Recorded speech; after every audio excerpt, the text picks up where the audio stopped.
I have 10 Zigbee lights, smart lights, and they all work very well. Now only problem is with this one. I'm just turning it on and it turns on. There's no problem in that. Now I will try to connect it the way I'm connecting my other lights.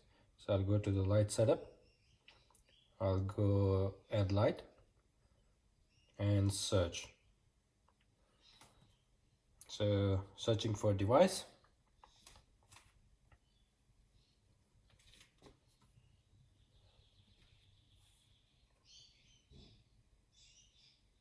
still searching. I tried this many times.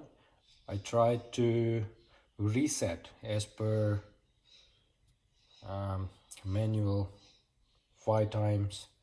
I pressed the 5 times the switch here for a reset.